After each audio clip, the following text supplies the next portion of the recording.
really good job. Your first comedian, she is visiting us from New York. She's very, very funny. You're going to love her. Give it up right now for Chloe McGovern.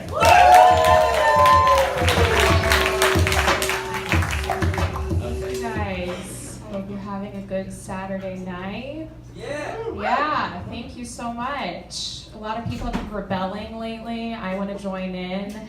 I think that 2017 is going to be the year that I start free bleeding. No more pads, no more tampons, no more things.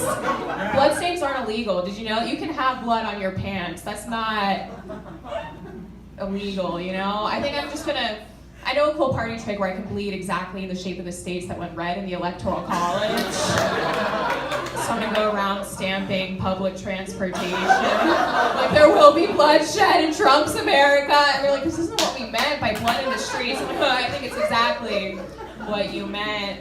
I'm excited for the new regime. I'm free to be me, you know? My roommates have been out protesting a lot lately, which I think is very brave and honorable of them to leave me the apartment to myself. So courageous of them to stop watching TV and to get out there on those streets, you know? But they're back in the house again, they're taking up space. And I feel like I'm gonna be the most radical person of this generation just because I want them out of the house again, you know?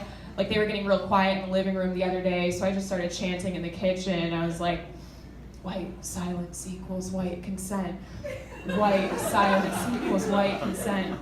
White silence. And they're like, are you saying something in there? I'm like, I'm sorry, you guys were just so quiet in the living room. I thought you were complicit in the systematic oppression of the very people who built this country. And then they're out the door and I'm free to watch reruns of the Celebrity Apprentice all by myself. It's a good show. It holds up over time. You guys should check it out. Just thinking about when I peaked, because I'm definitely going downhill as we speak, you know? I do think that I peaked on Birthright, which, I don't know if you guys are familiar with Birthright. Birthright is a traditional Jewish mating ritual in which they ship the hottest girls from Long Island out to Israel to fuck the soldiers. It's a government-funded fuck fest. You guys should all go on it. Honestly, not even sure if you have to be Jewish to go.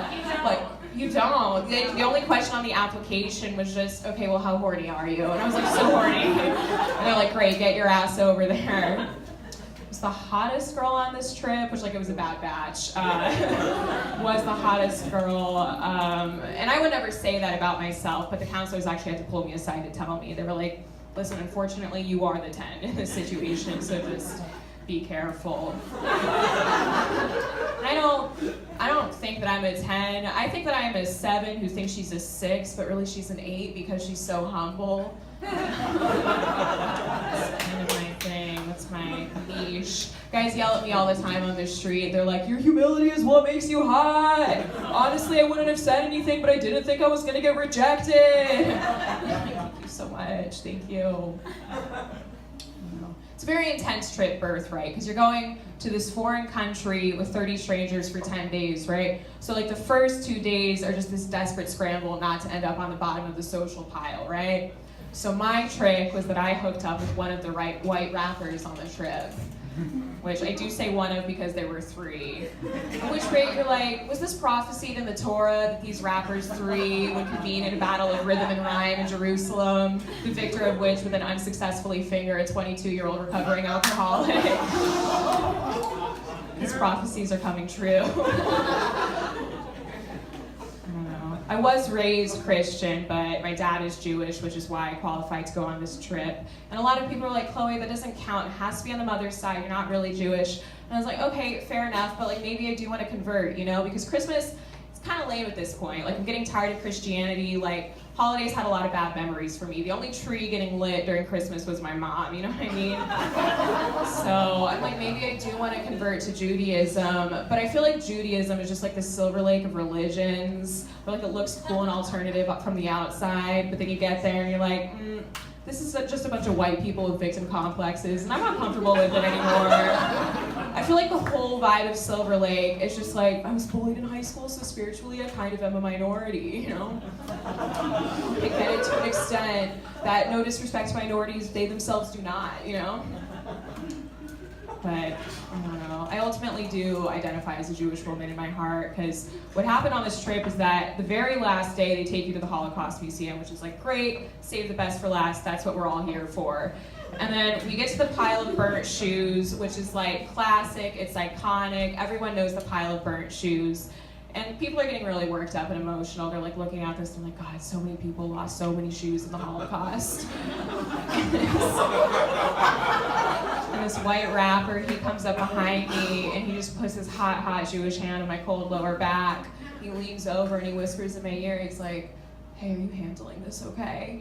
And I got the wettest like I've ever been. Like I think since I saw Schindler's List, and I do think that that was my bat mitzvah thing. That makes me me.